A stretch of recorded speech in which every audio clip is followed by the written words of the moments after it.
पहले बहुत सारी थी। तो वो जो क्रेन का उनका कामकाज था, तो अचानक क्या हुआ, हमारी तो टेलीकॉलर मीटिंग फिक्स करती थी, तो टेलीकॉलर उस वक्त की मैं बात कर रहा हूँ जब जीवन सरल हम बेचा करते थे, तो जीवन सरल बेचने के लिए अपन गए 2,000 रुपये महीने, 3,000 रुपये महीने की। और वो जो पर्सन थे वो एक दुकान में बैठे हुए थे, और क्रेन, मुझे बाद में पता चला कि उनके क्रेन्स का काम है, तो वो नॉर्मल तरीके से बैठे हुए थे, उन्होंने चीजें बड़ी मतलब बात की, और 3,000 2,000 की जगह पे 5,000 रुपये महीने की पॉलिसी पहली बार में ली थी। अच्छा, 5,000 रुपये महीने की पॉलिसी उस वक्त बड़ी पॉलिसी मेरे लिए तो काउंट होती थी, मैं 2010-11 की बात कर रहा हूँ, तो भैया अच्छा लगता था 5,000 रुपये महीने की पॉलिसी आ गई, क्योंकि हम तो 2,000 के ऊपर कॉल करवाते थे, तो 5,000 की पॉलिसी आ गई। ये पहली पॉलिसी थी। उसके बाद उन्होंने मेरे से कई पॉलिसीज ली, तो ज्यादातर जब वो पॉलिसी लेते थे तो अपने नाम पे लेते थे, फिर बाद में उनका बेटा ऋषि नाम था, तो उनका नाम था गहलोत, तो ये ऋषि, तो ऋषि ने क्या किया कि इनके नाम पे भी पॉलिसी, ऋषि के नाम पे भी पॉलिसी ली गई, और उनकी वाइफ के नाम पे भी एक पॉलिसी ली गई। ज्यादातर पॉलिसी उन्होंने अपने नाम पे रखी। धीरे धीरे करके, क्योंकि हमारी रेपुटेशन बिल्डअप होती चली गई, और हमने वो एक आदमी जो थोड़ा सा वो देहाती पर्सन थे, और क्योंकि सोचो क्रेन का काम वो कहाँ पे जाके, और बिल्कुल उनका ठेठ पर्सन थे वो, और लंबे चौड़े, तो पूरे दिन वो लेबर के साथ रहते थे, लोगों से डील करते थे, ड्राइवर्स के साथ रहते थे, तो उनकी बोली भी वैसी थी। उस पर्सन को हमने धीरे धीरे, पहली तो हुई, उसके बाद हमने धीरे धीरे उन्हें बहुत पॉजिटिव कर दिया, और अच्छा खासा प्रीमियम वहां से आया। अब क्या हुआ, एक दिन अचानक मेरे पास ऋषि का फोन आता है, तो उन सर के फोन से फोन आया, फोन मैंने उठाया, तो मैंने सीधा फोन उठा के, जैसे मेरी आदत थी, तो मैंने बोला, मैंने कहा हाँ जी सर नमस्कार। तो धीरे वहां से एक लड़के की आवाज आई, तो सर की आवाज थी नहीं, तो बोला हेलो भैया मैं ऋषि बोल रहा हूँ। तो मैंने कहा हाँ हाँ ऋषि बोलो। अच्छा, वो मैं क्लाइंट का बच्चा था, तो वो मेरे से 2-3 साल कुछ छोटा ही था, या तो उसने, मैंने कहा हाँ ऋषि बोलो, तो मैं ऋषि करके बोलता हूँ। मैंने कहा हाँ ऋषि बोलो। बोला भैया पापा नहीं रहे, पापा नहीं रहे। मेरे को तो 2-3 मिनट के लिए तो मेरे को विश्वास ही ना हो, इतने बढ़िया हेल्दी, मतलब जबरदस्त आदमी। अब पहले तो मैं ब्लैंक हो गया, क्योंकि क्लाइंट जाता है तो कहीं ना कहीं ऐसा लगता है कि जैसे आप लोगों के साथ रिश्ता, वैसे ही क्लाइंट्स के साथ रिश्ता, तो कहीं ना कहीं मैं एक्सटेंडेड फैमिली मानता हूँ। तो क्या हुआ कि कुछ तो मैं ब्लैंक हो गया, फिर भी मैंने थोड़ा सा अपने आप को सेटल किया, और मैंने बोला, मैंने कहा आप एक काम करो, आप नहीं, I take care of it. अच्छा, जितनी देर में मैंने ये बोला, धीरे धीरे, तो वो पहले तो बहुत स्लो आवाज में बात कर रहा था, बट फिर उसके बाद वो बिल्कुल कंफर्टेबल होके नॉर्मल आवाज में बात करने लग गया, और उसने बोला भैया ये क्लेम वगैरह तो मतलब पूरा मिल जाएगा ना, ये पापा ने पॉलिसी ले रखी थी, सब वेस्ट हो जाएंगी क्या? मैंने कहा नहीं वेस्ट कुछ नहीं होगा, इस सब में पैसा आएगा, अच्छा पैसा आएगा, वो आप चिंता मत करो, will take care of that. ठीक है, फोन रख दिया। करीबन 3 घंटे के बाद ऋषि का फिर से फोन आता उसी नंबर से, और फिर वो ऋषि फोन उठाता है, और वो कहता है कि भैया वो मैं ये कह रहा था कि ये इतनी सारी पॉलिसी मेरे सामने रखी है, सब तो पैसा पूरा वेस्ट हो जाएगा, बेकार में पापा लेते रहते थे ये सब चीजें, और ये तो वेस्ट है। तो बार बार वो एक शब्द यूज कर रहा था, वेस्ट। फिर भी मैंने कहा घर में ऐसी सिचुएशन है, ऐसे में कई बार क्या होता है, फैमिली थोड़ा सा प्रेशर में होती है, तो मैंने कहा नहीं Rishi, you need not to worry about anything, आपका कुछ भी वेस्ट नहीं है, आप टेंशन मत लो, बिल्कुल किसी चीज की चिंता मत करो, वी आर देयर। वो हमारे बहुत अच्छे क्लाइंट थे, और आप भी हमारे क्लाइंट हैं, don't worry, will take care, don't worry, आप सब हमारे ऊपर छोड़ दो। रख दिया। रात को 10 बजे फिर से कॉल आया, एक दिन में तीसरा कॉल, भैया मैं ये कह रहा था ये क्लेम कैसे मिल जाएंगे, कब तक मिल जाएंगे, ये मैं ना मतलब ये तो वेस्ट हो, मतलब ये वेस्ट है क्या, ये सारा इतना सब पापा पैसे देते रहते थे, ये वेस्ट। तीसरी बार सेम चीज। अब अपने को ना एक हद से ज्यादा न्यूसेंस समझ में आती नहीं, भले फिर कोई हो। तीसरी बार जब उसका कॉल आया तो मैंने उसको बोला, दिमाग तो बहुत अजीब सा हो रहा था, मैंने कहा यार, क्योंकि कहीं ना मैं उन्हें बड़ा मानता था, मैं नॉर्मली अपना टेम्पर नहीं लूज करता हूँ, बट ना मैं उन्हें बहुत मानता था, वो जो सर थे। और मतलब मैंने ना उनसे सीखा कि जो अमीरी है ना, वो शांत रह के भी पैसा कमाया जा सकता है, बहुत ज्यादा शोर शान चीजें करने की जरूरत नहीं रहती। वो ना छोटा सा फोन रखते थे, नॉर्मल, जो हमारे यहाँ टेलीकॉलर्स यूज करती है ना, वो वाला, स्मार्टफोन नहीं, नॉर्मल वाला। कितनी क्रेन्स के मालिक। तो एनीवेज, तो मैंने सीखा उनसे, मतलब मैं मानता हूँ, मैं हर कोई इंसान जिंदगी में बहुत लोग बहुत चीजें सिखाते हैं, तो मैंने सीखा उनसे।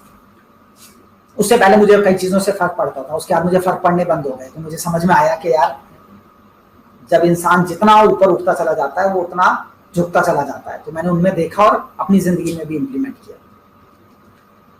तो मैं बड़ा मानता था, तो मेरे को कहीं ना कहीं एक सदमा तो था ही था। और ऐसे में तीसरा फोन आया, तो मैंने सीधा फोन पे उसको, जब उसने ये बोला, मैंने बोला, क्लियर बोल दिया। मैंने कहा ऋषि, कर क्या रहे हो आप? आपको अंदाजा है कि आप क्या कर रहे हो? बोला मतलब भैया। मैंने कहा मतलब ये तीसरा कॉल है सुबह से। मैंने कहा तीसरा कॉल है ये, और sorry to use this word, मेरा बाप चला गया। मुझे सुबह से ये फील हो रहा है कि मेरा बाप नहीं रहा, और आप मुझे तीसरा फोन कर रहे हो पैसों के लिए। घर पे मम्मी को संभालो, अपने को संभालो, फैमिली को संभालो। आप घर में बड़े हो, उनके बाद वो इतना विश्वास करते थे आपके ऊपर, आपको रिस्पॉन्सिबिलिटी लेनी है। आप तीसरा फोन मुझे पैसों के लिए कर रहे हो, मिल जाएंगे पैसे। अब उसे समझ में आ गया। मैंने कहा मिल जाएंगे पैसे, मैंने बोला ना आपको, you need not to worry about anything, मिल जाएंगे पैसे। कम पड़े वैसे, अगर मतलब बीच में जरूरत हो मेरे से ले जाना। नहीं नहीं भैया वो नहीं। मैंने कहा तो फिर तीसरा फोन किस बात का? एक दिन में तीसरा फोन। मैं सुबह अभी सदमे से नहीं गुजर पा रहा हूं, और मेरे को लग रहा है मेरा बाप चला गया। मैं यही शब्द यूज किया, मतलब लिटरली मैंने बोला। मैंने कहा मुझे लग रहा है मेरा बाप चला गया, और आप इस तरीके से कर रहे हो, मुझे, मैं उभर नहीं पा रहा हूं, मुझे समझ नहीं आ रहा है कि ये कैसे हो गया। और आप सुबह से तीसरा फोन कर रहे हो कि एक दिन में क्या? अभी मैं आपको कह रहा हूं हो जाएगा, कल आपके पास मेरे एग्जीक्यूटिव आएंगे। और अगले दिन मैंने एग्जीक्यूटिव को, अच्छा उस वक्त इमीडिएट बेसिस पे उसको समझ में आ गया कि हाँ यार बात है।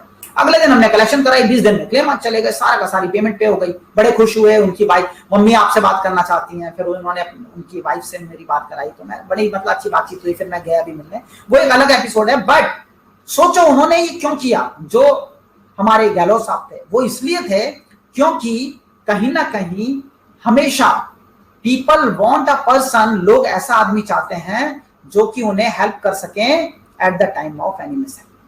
मैं आपको कई बार अग्रवाल समाज वाला बताता हूं ना, कि मैंने एक क्लेम सराय की मार्केट में सेटल कराया था 56 लाख का, एक क्लेम। और उस एक क्लेम से इतना बिजनेस मुझे मिला, इतना बिजनेस मिला कि पूरी सराय की मार्केट में मेरे क्लाइंट बनते चले गए।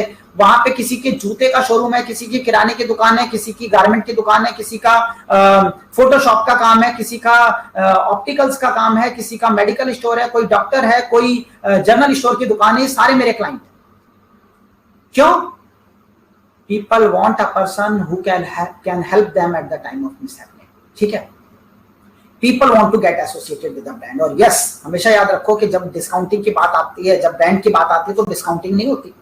एक नॉर्मल दुकान पे जाके जब वो 1000 रुपए की साड़ी दिखाता है, तो हो सकता है, या 5000 का लहंगा दिखाता है, तो लोग उससे नेगोशिएट कर लेते हैं। बट जब हम डिजाइनर्स के लहंगों की बात करते हैं और एक एक लहंगा लाखों में आता है, तो उस वक्त उसमें कोई नेगोशिएशन नहीं होता कि जी इतने का कर लो, नहीं होता। तो हमेशा जब ब्रांड इमेज आप क्रिएट करते हो, आप आने वाले 26 हफ्तों में हम आपको सब सिखा देंगे। मैंने आपको जो कमिटमेंट दिया है कि लर्निंग में जो सीखने जैसी लर्निंग वाली जो चीजें, पढ़ाई वाली जो चीजें, वो सब सीख जाओगे, वो सब सिखा देंगे। बट ये सारी की सारी चीजें जो आपको ब्रांड बनने में सपोर्ट करेंगे, इन सारी की सारी चीजों में ये बात ध्यान रखना कि ये जो बेसिक्स आज मैं आपके क्लियर कर रहा हूं, मैंने बोला था ना फाउंडेशन, जो फाउंडेशन मैं आपके क्लियर कर रहा हूं अपॉइंटमेंट से रिलेटेड, अगर आप इन सिनेरियोस को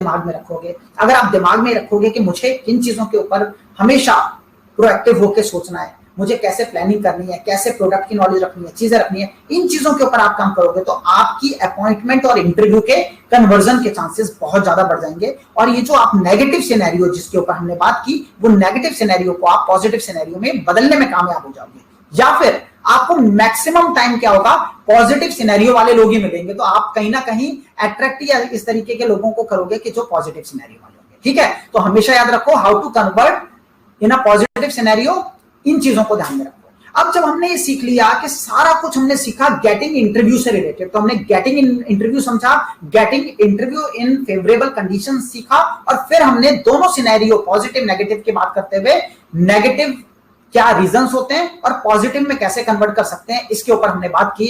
आओ थोड़ा सा और आपको आगे लेके चलता हूं और वो चीजें बताता हूं जिन चीजों के चलते हुए, इनमें से कुछ चीजें मैंने आपको अभी बोला था कि अभी आगे आएंगी, तो आपको आगे लेके चलता हूं और थोड़ी सी प्रैक्टिकल इंप्लीमेंटेशन की तरफ लेके चलता हूं। अभी मैंने आपको 2 बातें बताई थी, क्या याद करो, देखो आपको स्लाइड दिखाता हूं। मैंने जब ये सेशन शुरुआत की थी और आपको डिफरेंस बताया था गेटिंग द इंटरव्यू, और हमने अपॉइंटमेंट नाम क्यों नहीं रखा, और getting the interview in favourable condition, तो मैंने आपको 2 मेजर पार्ट बताए थे। पहला पार्ट क्या था, देखो ये पहला पार्ट था प्री अप्रोच के गेट इंटरव्यू पाने के लिए प्री अप्रोच किस तरीके से होनी चाहिए, जिसके ऊपर अभी हम काम कर रहे हैं, हम सीख रहे हैं। इसके बाद मैं छोटा सा हल्का सा कवर करूंगा अप्रोच, सिर्फ एक पॉइंट कवर करूंगा अप्रोच से रिलेटेड, और फिर हम इस पूरी अप्रोच को, जो हमारा टेलीफोनिक कन्वर्सेशन, हमारा एक टॉपिक है टेलीफोनिक कन्वर्सेशन, इसी में ही है, डोंट वरी, ठीक है, कोई दूसरा कोई कोर्स नहीं है उसके लिए, ठीक है। तो टेलीफोनिक कन्वर्सेशन, वो कन्वर्सेशन भी उसमें पूरा डिटेल में आएगा टेलीफोनिक से रिलेटेड, ठीक है। तो आज हम आपको कुछ चीजें इससे रिलेटेड बता देंगे, ठीक है। चलो, तो हमने बात की पॉजिटिव आप चाहते हो, और पॉजिटिव और नेगेटिव की बात की। नेक्स्ट, तो जब हमने गेटिंग इंटरव्यू के सारे पॉइंट्स को समझा, अब हम इसमें थोड़ा अंदर जाते हैं और समझते हैं कि एडवांटेज क्या है, अपॉइंटमेंट का फायदा क्या है। तो कई लोग कहेंगे कि सर अपॉइंटमेंट ले ही क्यों, हम सीधा ही चले जाते हैं और पॉजिटिव नेगेटिव को पॉजिटिव में कन्वर्ट करने की कोशिश कर लेंगे। तो मैं आपको बताता हूं कि अपॉइंटमेंट लेने के, इंटरव्यू लेने के फायदे क्या है। तो दोस्तों बहुत फायदे हैं उसके। क्या फायदे हैं? सबसे पहला तो सेविंग ऑफ टाइम। जैसा कि मैंने अभी आपको पीछे बात छेड़ी थी कि आप किसी के पास अचानक पहुंच गए, उसने आपको ऑफिस के बाहर, वो अंदर मीटिंग में, आप क्लाइंट में कहीं से गुजर रहे हैं गुड़गांव में, और आपने कहा यार इस बिल्डिंग में तो मेरा क्लाइंट है, मैं अचानक पहुंच जाता हूं। आप पहुंच गए, यार मेरा फोन नहीं उठाता है, मैं अचानक पहुंच जाता हूं। आप पहुंच गए, आपने रिसेप्शन पे बोला, क्लाइंट ने बोला कि उनको बोलो मैं मीटिंग में हूं। अब यहाँ पे 1 घंटे तक, 1 आवर तक उनकी मीटिंग चलती रही, क्या होगा? आपका टाइम, आपका टाइम, और टाइम के साथ ही एक शब्द आता है effort, saving of shoe leather. Shoe leather का मतलब, इसको नॉर्मली कहते हैं जैसे जूते घिसने वाली बात, ठीक है, कि भाई आपका एफर्ट भी तो लग रहा है। आप सुबह तैयार हो रहे हो, टाई पहन रहे हो, कोट पहन रहे हो, अपना पेट्रोल लगा रहे हो, एक जगह से दूसरी जगह मेट्रो में भी जा रहे हो तो पैसा खर्च कर रहे हो, और ये पूरा एफर्ट करने के बाद आप अपने टाइम और अपने एफर्ट को लगाने के बाद उसको वेस्ट कर दे रहे हो। आप कहीं पहुंचे और वो आपको मिला ही नहीं। आप यहां से उठ के उत्तम नगर पहुंचे, क्लाइंट मिला ही नहीं। आपने सामने वाले से फोन पे कंफर्मेशन लेनी सही नहीं समझी, और क्लाइंट के वहां पे पहुंच गया और उसने कहा नहीं भाई साहब मेरे को तो अभी निकलना है, तो आज तो नहीं हो पाएगा, आपको आने से पहले मुझे फोन करना चाहिए।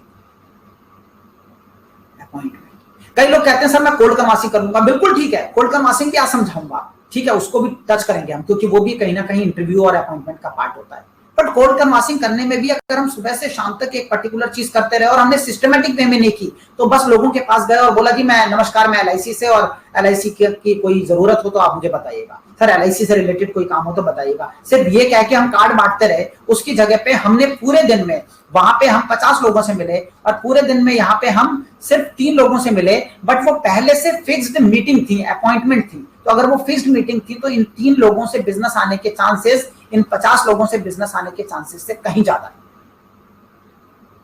Saving of time, saving of shoe leather, saving of efforts. तो हमेशा इस सेविंग के लिए अपॉइंटमेंट इंपॉर्टेंट हो जाता है। जब हम बात करते हैं इन 2 तरह की सेविंग की, तो साथ ही साथ मैं बात करता हूं टाइम और शू लेदर के साथ प्लानिंग की। क्योंकि अगर आपका टाइम सेव हो रहा है, देखो यहाँ पे आपने टाइम बचाया ना, क्लाइंट ने बोला कि आपके ऑफिस में कॉलर है या आप कॉल कर रहे हो, और आपने वेडनेसडे के दिन में आपने एक चीज डिसाइड की कि मैं वेडनेसडे, थर्सडे, फ्राइडे